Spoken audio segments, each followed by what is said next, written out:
মেয়েরা রাতে চুল ছেড়ে ঘুমালে কি হয়, অনেক নারীরা এটা জানে না। অনেক নারীরাই চুল খোলা রেখে তারপরে ঘুমিয়ে থাকে। অনেক নারীরা রাস্তাঘাটে চুল খোলা রেখে চলাফেরা করে। মনে রাখবেন, নারীদের চুলগুলো কিন্তু সতরের অন্তর্ভুক্ত। যদি একটা চুল কোনো পরপুরুষ দেখে, তাহলে একটা চুলের পরিবর্তে আল্লাহ পাক রব্বুল আলামিন 70টা সাপ বানিয়ে ওই 70টা সাপ তাকে আক্রমণ করতে থাকবে। এবার চিন্তা করেন, কত নারী এমন আছে যারা সঠিকভাবে পর্দা না করে চুলগুলো পরপুরুষকে দেখিয়ে বেড়ায়। এই চুলগুলো কিন্তু খুবই গুরুত্বপূর্ণ। অনেকে এই চুল খোলা রাখে এবং নবীজি সাল্লাল্লাহু আলাইহি সাল্লাম জানিয়ে দিয়েছেন যে নারীরা চুল খোলা রেখে বাইরে বের হবেন। অবশ্যই তারা চুলটাকে ভালো করে ঢেকে, ভালো করে পর্দা করে তারপরে মানুষের সামনে যাবে।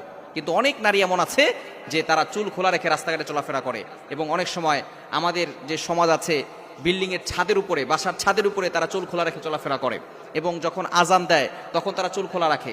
এটা কিন্তু খুবই গুরুত্বপূর্ণ একটি বিষয়। অনেক নারীরা এটা জানে না এবং নারীরা যে কোনো জায়গায় চুল ফেলে রাখে।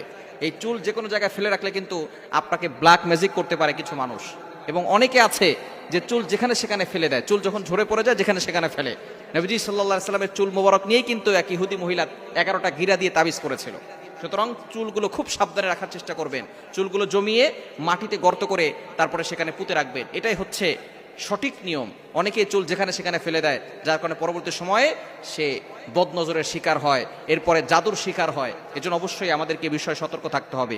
যেখানে সেখানে চুল খোলা রেখে যাবে না, তাহলে কিন্তু জিনের আসর লাগতে পারে। এবং রাতের বেলা ঘুমালে কিন্তু আমাদের আশেপাশে অনেক জিন জাতি থাকে, বদজিন। যে বদজিনগুলো আমাদেরকে ক্ষতি করার চেষ্টা করে এবং নারীদেরকে বেশি ধরে থাকে। কেননা নারীরা আল্লাহ প্রদত্ত কিছু অসুস্থতার সময় আছে, বিশেষ যে সময়গুলো থাকে অসুস্থতার সময়, তখন যদি তারা বাহিরে চুল খোলা রেখে ঘোরাফেরা করে, অপবিত্র থাকলে জিনরা তাদের উপরে বেশি অ্যাটাক করে থাকে এবং চুল খোলা রাখলে তাদের উপরে অ্যাটাক করে থাকে। বিশেষ করে নারীরা আজানের সময় চুল খোলা রেখে বাহিরে বের হবে না। কারণ আজানের সময় যখন আজান দেওয়া হয় তখন শয়তান পলায়ন করতে থাকে। যতদূর পর্যন্ত আজানের শব্দ যায় ততদূর পর্যন্ত শয়তান দৌড়াতে থাকে। তখন কিন্তু কুকুর এই শয়তানকে দেখে আওয়াজ করে, ঘেউ ঘেউ করে আওয়াজ করে, কেননা কুকুর শয়তানকে দেখতে পারে। যখন শয়তান দৌড়াতে থাকে, এই দৌড়ানোর সময় যদি কাউকে দেখে, কোনো মেয়েকে যদি দেখে চুল খোলা দিয়ে রাস্তায় হাঁটতেছে, তখন ওই মেয়ের উপরে অ্যাটাক করে, ওই মেয়ের উপরে আসর করে থাকে, ওই মেয়ের উপরে সে ভর করে থাকে। তখন কিন্তু ওই মেয়েটা কঠিন বিপদে পড়ে যায়। দেখবেন এরকম অনেক মেয়ে আছে যাদেরকে জিনে ধরেছে। এরকম চুল খোলা রেখে আজানের সময় বাইরে হেঁটেছে অথবা ছাদে ঘুরেছে, তখন জিনের সামনে পড়েছে, জিন ধরে নিয়েছে। সুতরাং রাতের বেলা ঘুমানোর সময়ও আপনি চুল খোলা রেখে ঘুমাবেন না, চুল খোলা রেখে ছেড়ে দিয়ে তারপরে ঘুমাবেন না। হতে পারে কোনো জিন আপনাকে দূর থেকে অ্যাট্রাকশন করতে পারে, আর জিন যদি একবার কাউকে ধরে তাহলে কিন্তু কঠিন বিপদে পড়ে যায়।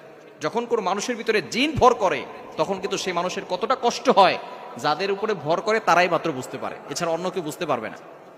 যখন ভর করে ভিতরে ঢুকে তখনও কষ্ট হয়, যখন বের হয় তখনও কষ্ট হয়।